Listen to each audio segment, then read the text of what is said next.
اللهم صل وسلم وبارك على سيدنا محمد. كل سنة وانتم طيبين يا حبايب قلبي، عاملين ايه؟ يوم جديد ان شاء الله وفيديو جديد من اسرار المطبخ مع هيام. النهارده كده الجمعة، كل سنة وانتم طيبين وكل جمعة وانتم طيبين ورمضان كريم علينا وعليكم وعلى أمة محمد ان شاء الله. عملت ايه بقى؟ قلت ايه، انا كده ولا كده متعودة اصحى بدري الحمد لله. فقلت بقى ايه، اتمشى كده واروح السوق، اشوف في ايه كده ايه، والسوق والدنيا بدرية كده.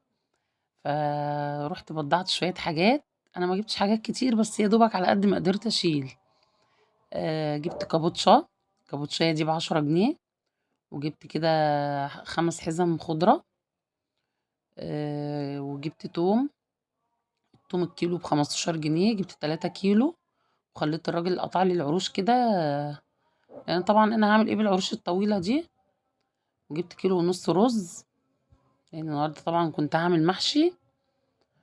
واشتريت إيه، اشتريت كيلو وربع جزر، وجِبت ولاعة باورّيها لكم أهي، ولاعة للبوتاجاز.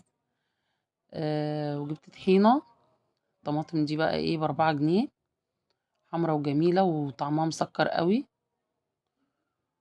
والبطاطس دي كانت ب5 جنيه. فلقيت الأسعار حلوة والسوق كان بقى هادي، لإن إيه، الدنيا رمضان والناس بتسهر، فكان لسه بقى الستات ما صحيوش من النوم، وما كانش مزحوم أوي يعني، كان هادي جدًا. فبصراحة اشتريت الحاجات كده إيه، على روقان بقى. قُلت بقى أعمل إيه، كنت لسه بقى عندي مواعين ولسه البوتاجاز ما نضيفش. طبعًا مش متعودة أعمل أي حاجة وبوتاجازي مش نضيف، بس قُلت إيه، ألحق أعمل إيه بسرعة كده في الإنجاز، أعمل إيه، كاستر. كان عندي برطمان كاستر وعندي لبن في التلاجة، فقُلت يالّا فرصة كده إيه، أعمل بعد ما حطيت الكاستر على النار، قُلت والله أروح أجيب التليفون وأصوّر كده، أورّي كده البنات الأمارات كده عشان إيه، هُم كمان ندّيهم فكرة برضه يعملوا زيي. فهنا كده ده كان حوالي كيلو إلا ربع لبن، نزلت عليه بقى ب4 معالق كاستر، وحطيت نُص كوباية سكر. وقلّبتهم، وده بقى كان القوام بتاعه، سهل جدًا. كنت وأنا جاية من السوق اشتريت إيه، نُص كيلو تفاح. بصراحة ما اشتريتوش من اللي هو أوي لأ، يعني دبلان شوية حاجة بسيطة. كان بكام، كان كيلو ب50. جِبت نُص كيلو، هُم طلعوا أزيد من نُص كيلو بشوية، حاجة بسيطة. طلعوا ال4 دول، فإيه، قُلت يالّا أحطهم بقى إيه في الكاستر، وهيدّوا له إيه طعم كده. عندِك موز ما فيش مشكلة، عندِك جوافة، عندِك أي حاجة تقدري برضه تعمليه سادة، بس أنا برضه إيه حبيت أقاوم يعني إيه أزوّد قيمته الغذائية وإيه وأحط فيه التفاح ده. يالّا بقى قومي اتشطّري، عندِك أي حاجة في البيت، يعني بُصّي تقدري تعملي أي حاجة ما فيش، مش ضروري إنِّك تكلّفي نَفْسِك وتشتري بقى حاجة بمبلغ وقدره لأ. أنا اللبن كان عندي في البيت والكاستر موجود، عندي البرطمان ده والله بقى له فترة طويلة وجميل وحلو وزي الفل. غسلت بقى الكاسات ديّة، وبدأت بقى إن أنا إيه، أجهّز كاسات، أحط كده إيه شوية في القاع، وقطّعت برضه إيه شوية كده إيه ج ج جمّلت بيهم. وفي نفس الوقت أنا خدت كام، خدت تفاحتين ونُص. آه. أي تحلية بعد الفطار، مش ضروري بقى إيه كنافة وسمنة وشربات وحاجات كده تبقى تقيلة على المعدة، لأ. والله ممكن تعملي جيلي، ممكن تعملي مهلبية، ممكن تعملي رز بلبن، الكاستر أهو زي ما أنا عملت كده، وحاجات كده إيه تبقى مش مكلفة أوي، وما فيش حاجة دلوقتي مش بتكلف، ولكن إيه يعني نخف الدهون شوية.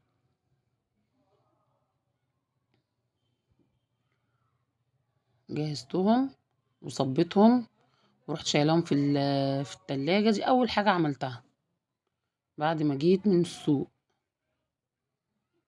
كان لسه إيه ال الصلاة ما بدأتش بتاعة الجمعة. أهو، بُصّوا بقى إيه بيطلّع دخان الكاستر، وبعد الفطار بقى كلناه والله العظيم طعمه حكاية.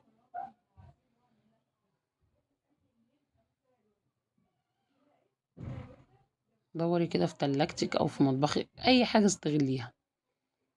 قولوا لي بقى وصلتوا إيه في القرآن الكريم لغاية الجزء الكام؟ بتقرأوا قرآن ولا لأ؟ ما تنسيش عن قراءة القرآن، واعملي لنفسك كده ورد يومي كده تقرأي فيه، وامسكي السبحة بتاعتك، ما عندكيش سبحي على صوابعك. طول ما انت قاعدة اذكري ربنا، الحاجات دي بتؤجري عليها، وربنا مضاعف الحسنات في رمضان. وربنا يتقبل مننا كده إن شاء الله صالح الأعمال، ويتقبل مننا الصيام، ويعود علينا وعليكم كلكم جميعا كده بخير وصحة وهنا وسعادة وفرح، ودايما يا رب متجمعين ومتهنيين ومستورين، وربنا يزيدكم من نعيمه كده إن شاء الله، ويديني ويديكم ويرزقنا جميعا بإذن الله من واسع فضله، ويرزقنا كلنا إن شاء الله من حيث لا نحتسب.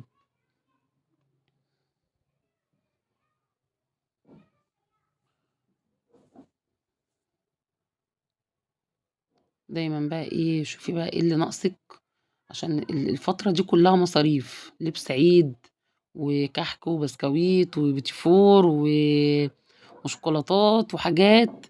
اعملي على قد إمكانياتِك، يا رب تعملي من كل حاجة نُص كيلو، وما تحرميش بيتِك وما تحرميش ولادِك، ما تخلّيهمش يبصوا لحاجة غيرهم. كل حاجة مكلفة دلوقتي، اعملي حاجات ولو يا رب تكفّي أول يومين العيد، أول 3 أيام، مش ضروري نعمل كميات عشان بعد العيد أصلي مش لأ، اعملي على قد إمكانياتِك، ما تبصيش لحياة حد، ما تبصيش لعيشة حد.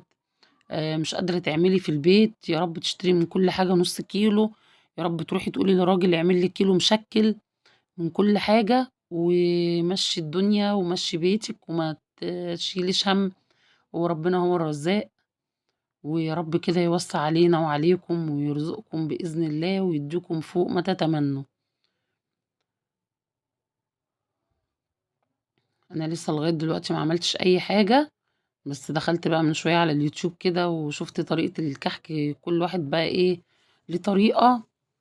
فبإذن الله، بإذن الله ربنا يرزقني ويرزقكم، ونجيب ونعمل كل الحلو كله، وربنا يهنيكم ويسعدكم ويجعله عيد سعيد عليكم بإذن الله. مع ان انا العيد بتاعي 30 يوم رمضان بصراحة، روحانيات رمضان والطاعات دي كده تحس ان الناس كلها بتحب بعض، الناس كلها عايزة تدي بعض. طب هو ليه يا جماعة ما بيبقاش كده طول السنة؟ ليه في رمضان بس؟ يعني هي الناس ما بتحسش بالجوع غير في شهر رمضان بس؟ ناس كتير أوي محتاجة وبيوتها محتاجة، وأنا عن نفسي أتمنى إن الناس كلها شنط رمضان اللي بيعملوها والوجبات دي تبقى طول السنة، والله. يا رب يوسّع علينا وعلى كل أمة محمد يا رب، والناس كلها تعمل ومن وَسَع يا رب، وربنا يتقبّل.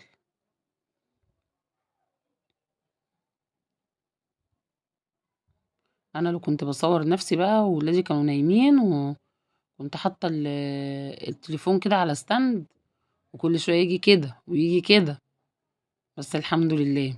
لسه بنتي بتقول لي: "إيه ده يا ماما مين اللي صوّرِك؟" قُلت لها: "أنا اللي صوّرت نفسي." "يا قروبة يا ماما كنتِ حاطة التليفون على إيه؟" قُلت لها: "كنت حاطاه على الstand المكسور، كنت ملصّماه بس الحمد لله صوّرت." والله أنا لو عليّا كل يوم عايزة أصوّر، بس للأسف أنا كان عندي ring light واتكسر، فطبعًا ولادي يا نايمين يا في الدروس يا كده يعني، فمش باتوفّق بقى إن أنا ألاقي حد يصوّرني والله، فعشان كده ده اللي أخّرني عنّكم. وبعدين التليفون ده اللي أنا كنت اللي أنا باصوّر بيه دوًّا كان بايظ، كان بعافية شوية، فعشان كده والله غصبٍ عني، لكن أنا والله، والله كل يوم عايزة أنزّل لكم فيديوهات، وكل يوم عايزة أبقى معاكم، باحب أتكلّم معاكم، وبافرح أوي لمّا بالاقي المشاهدات بتاعتي بتعلى شوية، مع إن المشاهدات قليلة جدًا، بس معلش أنا اللي مقصّرة. فإن شاء الله ربنا يوفّقني ويكبّر قناتي، ويكبّر كده عيلتي، وأنا عندي أمل في ربنا كبير إن ربنا إن شاء الله هيجبر خاطري. هنا بقى بنوتي الحلوة كانت بتعمل إيه، كانت بتعمل تمر هندي على الرخامة بتاعة الحوض، أقول لها: "طب حطّيه على الرخامة التانية فاضية وحلوة." "لا يا ماما أنا عايزة أعمل هنا." أهو ده التمر هندي، أهو مَيّة بسكر وتحطّي التمر هندي وتقلّب وتصُب، ده التمر هندي اللي هو مش البلدي يا جماعة، التاني بقى بيتنقع وبيبقى طعمه حلو برضه، بس انتوا عارفين بقى الولاد بتوع اليومين دول لأ، هم عايزين الحاجات دي. كنت بقى ايه حشيت المحشي، محبتش بقى ان انا ايه اتعبكم معايا بقى واجيب لكم بقى كل الحركات من الاول. انا عملت المحشي معاكم كذا مرة، وهنا بقى ايه كان عندي كده بتنجانية كده في التلاجة، فقلت لا انا هعملها بابا غنوج.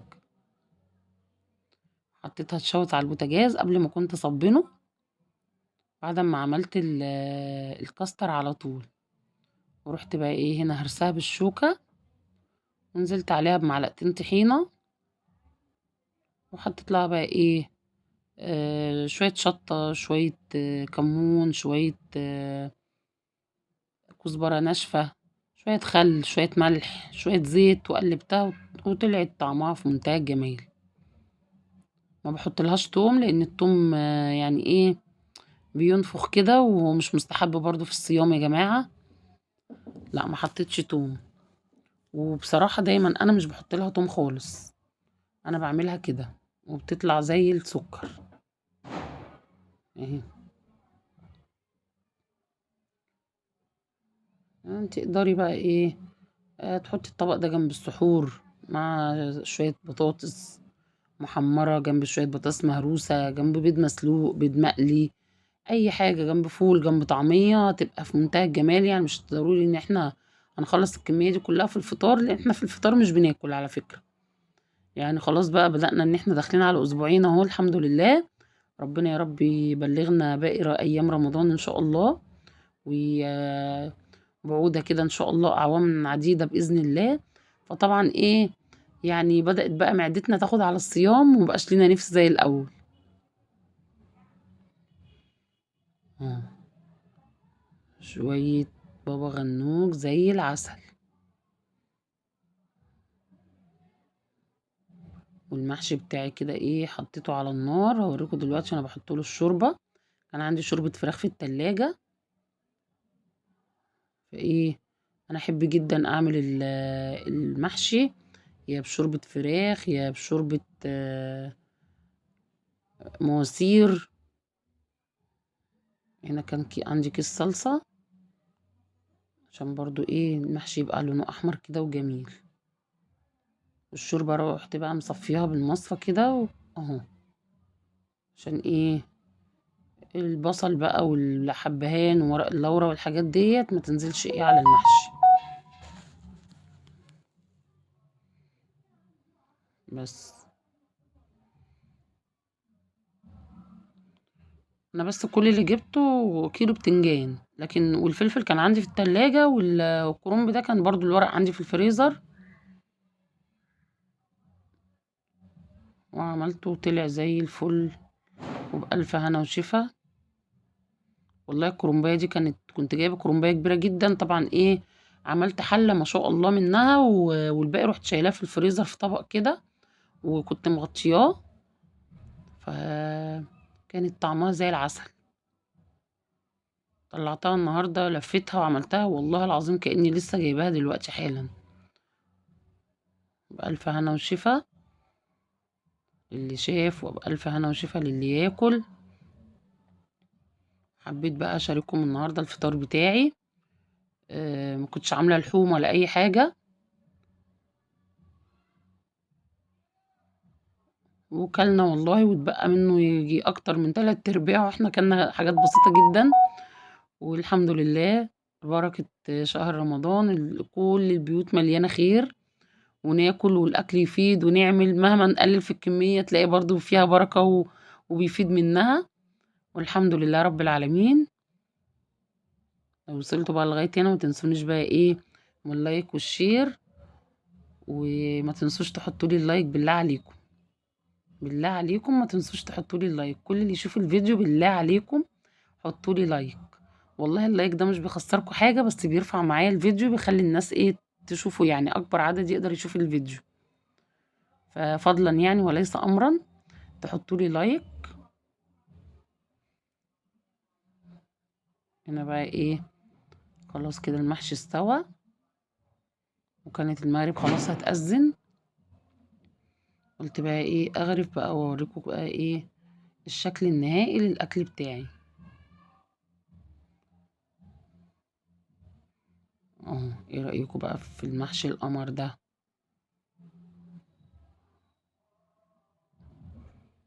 اهو زي العسل.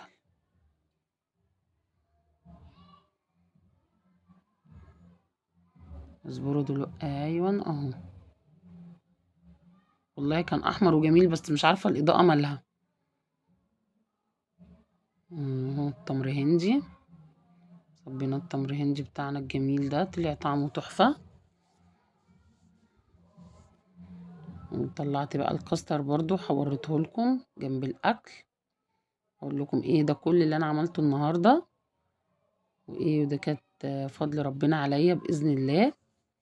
وربنا يا رب يوسع علينا وعليكم. اهو ده كده ايه الشكل النهائي لسفرتنا. اوعي تنسيني في اللايك يا جميلة. يلا اقول لكم ايه حطوا اللايك.